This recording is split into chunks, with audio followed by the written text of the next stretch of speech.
So, welcome to the Reimagine podcast. And today I am here with my wonderful, wonderful, wonderful friend, Alexander, Dr. Alexander. And so we're going to be engaging in a conversation that is, is going to be, I imagine, I dare say, probably non-traditional because I've never experienced this man to be anything traditional. He's going to share wisdom and insights and expressions that are really going to serve to inspire you, enliven you, and activate you. And so with that, we open up the space to this Reimagine podcast. Welcome, Alexander. Thank you, Ozioma. And I just want to thank you first for A, inviting me into this powerful space, and B, for introducing me in a way that it does indeed open my heart to share what hopefully can contribute to reimagining our world. Thank you. You're welcome. So, on this particular show, what I love to do is I don't like to introduce the guests. I like the guests to be able to present themselves and to share who they are and then speak into that. So just share with us who you are and what you believe needs to be reimagined in the world and how you're going about doing that. And that can be anything from the projects you're up to, teaching, speaking. Just share yourself and share the reimagining space that you're in. I'd love to do that. Ozioma, I'm based in France, but my roots are in Germany. I'm married to an Indian woman and I'm working all around the world. And indeed, I felt from young age, the world is my home. And as I traveled and worked in different places around the world in my past life, in my earlier career, I got so disenchanted by seeing, how much of the enormous beauty of life, of human culture is actually oppressed. Not just nature is dramatically oppressed, but also our cultural expressions around the world. And I always was imagining a world where each culture, each person, but also each society could live up to its whole potential. And that actually, after many, many variations and deviations in my life, led me some 15 years ago to start an organization originally based in Geneva, but by now having grown into a movement called Transform. Transform, a movement for holistic development. And here we have created an approach, a process, but also a spirit where we lead and work with people around the world to get in touch with what you do so beautifully, with the deepest calling in themselves, and then to design educational, research, innovation-driven processes to help people realize their dreams, but dreams which are in service to their communities, their enterprises, their societies, and dare I say, the world ultimately, because in that process of becoming more integral, more holistic, more round, we learn to host not just ourselves and the other, we learn increasingly to host the world in us. And that is what is needed, I believe, that we are locally relevant to our loved ones, to the communities we face, to the issues that these people and communities face, to the potential that they hold in order to fully thrive and to come alive, but also to see how does it make a contribution to the world as a whole. And that is actually what brings me today into so many countries of the world, and also to your continent of origin, to Africa continuously, because just coming out of South Africa and was invited to give a speech on how the future of education may look like. I quoted Steve Biko, who was murdered some days ago, 40 years back. And he actually holds Africa account to its own Black consciousness. And he said these powerful sentences, and I would say our work is in service to the spirit of what I'm now quote. He said the powers that are in the world gave the world a very potent material and military outlook. But Africa's gift, yet to be fully given to the world, is to give the world a human face. And I would say that this is at the heart of my work, to lift up to my own humanity and to contribute that others can do that for themselves and for their societies. In a nutshell, a bit esoteric perhaps, but that's where we are at Transform. And I can be more specific, but that's the spirit you evoked in me to share as an opening introduction. Beautiful. This conversation that is, I mean, what I'm getting is reimagining humanity or reimagining the face of humanity. It's beautiful. It's a beautiful, beautiful quote you just read from Stephen Biko. And it's also, I think it's a relevant one for our times because, you know, I've been listening a lot to Brian, you know, Dr. Brian Swim and the powers of the universe and the journey of the universe. And, you know, the way in which we as human beings have relied so much on technology and identified ourselves so much with technology that this mechanistic view of who we are and how we see each other has completely taken over. And we have to, you know, become more human. We have to see the others and ourselves as more of that planetary universal family. And we have to change our relationship with the way that we're operating. And so, I mean, everything you're saying to me truly does resonate. I'm really interested, though, because we've been asking people on this show the journey, right? It's not just about who you are and what you're reimagining, but what was the journey, the trials, the triumphs, the tribulations, all of it for you to get here so that we can be inspired and also begin to map some of the steps that others take in order to arrive more fully into the deepness and the richness of their calling, that dream, and the ability to reimagine it all. You know, speaking about the journey, the first thing I have to say, I feel I'm still somewhere in the middle of it. It's one of continuously discovering, one of continuously becoming. But I guess it really started when I was in my 11, 12 years, you know, boyhood. And I was thrilled about reading the legends, you know, of my culture at that time, and branched out into other mythologies, King Arthur and the Grail. And you know, very early, this kind of the quest for the ultimate was ignited. And that was juxtaposed with a schooling system in which I was thrown, where I, on the one hand, excelled, but on the other hand, felt that I was not seen for who I am. And when actually, for the moments of my little glory, but also despair, I quoted my first poetry. And poetry has been my constant companion and probably my personal therapy. Because when I notice that there is a voice in me emerging that I need to stay true to, even if no one, and in the beginning I felt there is no one who understands it, and then later I learned there are, of course, people who are on a similar journey. And I guess the gift of learning early, and I guess I found it in nature, to get in touch with this deepest voice in me, and which I cherished and nourished on a daily basis. But the frustration in school that I couldn't express myself fully, I could only share a little bit, and the grades became quickly meaningless because I was praised at home for good grades and scolded for bad ones, but no one wanted ever to know what I learned. And I couldn't believe it. And then university came, and I thought, universitas, you know, now the world fully opens up. And I went initially into business and economics and social science, and I discovered after some time, it's the same drama. You know, and in particular in business economics, where you are put on such a narrow trail, you are trained to learn and to do something which already at university I felt it doesn't do the world much good any longer. We need to rethink it dramatically, and yet it didn't happen.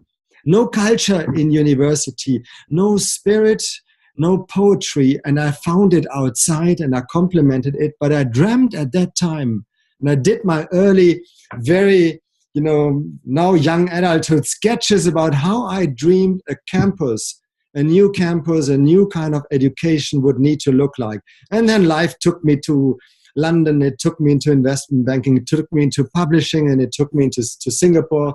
And I think these deviations were necessary to see ever more the underlying suffering and pain of a humanity cut off its fullness, you know, and pushed into a narrow economic monetary path which oppresses the the creative instinct, the creative connection to the divine that we all hold in us. And it was that experience I had to go through until only in my mid-30s.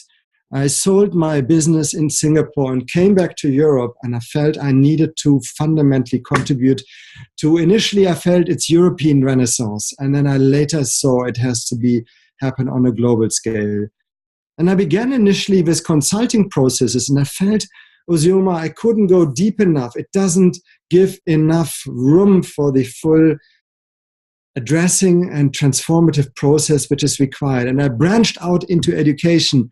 And in a way, cheekily, I would say we almost hijacked conventional master's, bachelor, PhD processes using long-term processes to help people to go on a much more fundamental journey in discovering who they are, in discovering what their relationship to nature and the divine is, in discovering what their culture's role is in itself and in its contribution to society. And that then grew gradually into a more and more mature offering, which is, now I come back to the beginning, a constant discovery, a constant reshaping. But the dream is, in short, to create a call-driven educational system where people enter any process of education or research, but first, as you did it with me, connecting to why are you here? What do you need to do? And then the learning process can begin. Then my engagement with the world can be supported appropriately. And that's what I would like to see, and that's what we are working on. Wow, amazing. And so this reimagining education, I find it so fascinating that you began to design, before you took what you were calling a deviation, you had almost access to this template of possibility of what that looked like, what it felt like, how it operated. And then you went to the other side to do all this other stuff. And then you came back with that wisdom to then be able to go deeper, go more fully into getting about the work that had been revealed to you earlier on, would you say? Yes. Yes. And the reason why I'm underscoring that is because so many people, myself included, there were times when it appears to you, the dream, the possibility is so clear, and you think, okay, let's go. But you have to deviate. You have to go to other places. You have to explore. You have to go into the shadow. Then you're ready. It's almost like the rites of passage. It's like you can't just get to it without really knowing what it's not, because what it's not helps you to get it more, if you will, And I'm saying this because there's so many people who are listening to us right now, and they may be in the process right now of, what you call the deviation. Some people, they talk about the illusion, the deviation, the sidetrack, but it's all necessary and it's all essential in order for us to bring that wisdom to the task at hand, to the desire at hand, to the dream. So that being said, you've told us about the journey, which I find so powerful and so inspirational in terms of the reimagining of these educational systems and structures and processes. Now, what would you say is one of the key pieces of wisdom that you would like to share with people? A lesson you learned, something that's important that will support the dreamers, the doers, the reimaginaries of the world in their own processes of moving forward. What is one insight that you can leave and that you can share with us? Well, if you ask me and force me almost to concentrate on one, then I dare in this kind of sacred space that you are opening here to share perhaps my latest and deepest insight that I feel I could share at this stage. And this is that the need for a conscious re-inviting of the divine into any space that we occupy. It is something that for me in particular, because I am a representative of the Western white male species, the word surrender would have never come over my lips since about 3 or 4 years. And I guess the deviations we talked about, the frustrations I went through, the despair and brought me down to my knees and saw there is something larger that if I am aligned with it, if I can surrender to that divine will, if I can sharpen all my senses and hone them to a degree that I can hear the whisper that is seeking to enter my heart, then and only then I can make the ultimate contribution. And I'm sharing this insight as one which is not even fully cooked. I'm so aware of it, but I do know that this is a process and that there's more alignment to happen. And it's more staying on this path of alignment and not being thrown out of that connection again and again and again. But through conversations like this one, I'm also reminded again and again and again to keep this connection going. And I believe, if I may add 1.5 insight, it is these kind of deep conversations, Osioma, which are so incredibly necessary to strengthen our call, to keep that connection, and to summon the energy we need to make the contribution we want to make. Beautiful, absolutely. And I feel that is what is fueling me and my desire to actually do this podcast, because many people asked me years ago, over the years, do something, we want to hear you, we want you to do a podcast, a show. And it wasn't until this notion of reimagining and supporting people from all walks of life and being able to connect with people like you and people like all the other people who have been on the show to realize that these conversations are essential. And what happens here then can be used by others who listen to be inspired. Just even hearing, you talk about representative of the white male Western species, the notion of surrender. You know what that's doing for a whole bunch of other white men who are going to be listening to this? And other women knowing that, oh my gosh, there are men who are willing to surrender. And the notion of the divine and the feminine, all of that, it liberates us. It allows us to then explore what other areas can be reimagined. Because I know we've spoken about a couple of things on just even this conversation, but it reflects the desire that wherever there is an opportunity for reimagining is an opportunity for a new possibility to be born inside of us, between us, and throughout our world and our universe, and so on and so forth. So I thank you for bringing that wisdom. And I want to know, for those people who are really intrigued and activated and inspired by everything you've said, whether it's, surrender or the reimagining of education or the reimagining of humanity, how can they get in touch with you, your work, your transform? Tell us, how do we learn more and connect more and explore more of the world that you are in?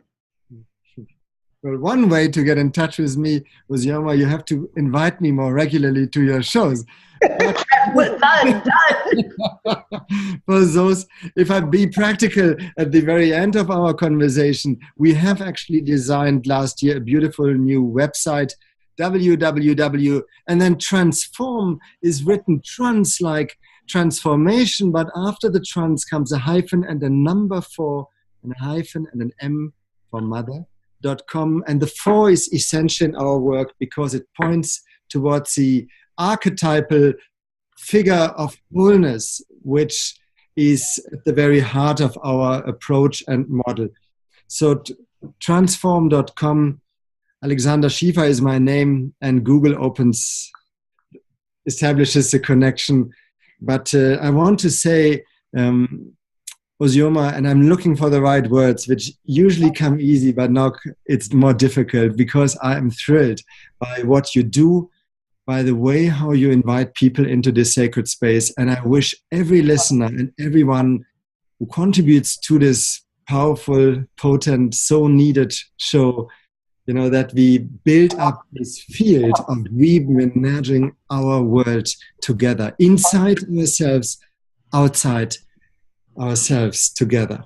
Yeah, beautiful, absolutely. And I know that what you're speaking about, I wholeheartedly support the work that you're doing with Transform. And every time, whether it was like, our time together at Oxford, part of that conference that we were, the Global Transformation Conference, as well as all, last year in Ashland, and it just continues. But I see that all of these movements, and those who are listening now, you may have a movement that you're interested in bringing forth. Please get in touch with us. Please share. And I see that this is probably going to become something where there will be a website and there will be a Facebook page and all these other elements, but we are really about combining and collaborating with different movements and movement makers that are all about redefining and reimagining what's possible inside and out and together. So I thank you, Alexander, for this amazing conversation. As I told you, it was going to be inspiring. I'm sure everyone who's listening right now is inspired, is moved, and is feeling like, wow, like I'm hearing this person's journey, because just even in what you represent as a man from Germany who's married to an Indian woman, who's traveled and doing amazing work in Africa, who's doing work all around the world, that is the paradigm that's going to shift everything. And it doesn't take you having to go to another location to be that transformational person in someone's world. It takes opening up a different, website maybe than Facebook. It makes maybe using Facebook differently. It takes opening up our minds and our hearts and utilizing the resources available to us in different ways so that we can become expansive individuals. And I see that within you, an expansive being that is reaching across that great divide of multiple worlds and bringing it together and creating spaces of wholeness and integration and oneness. And so I salute, I honor, I love the way you're approaching your work and the way you're showing up in the world. And so thank you for coming on this show. Thank you, Ozoma, and all my love to you. Yeah. And thank you to all the listeners. Bye-bye. Bye.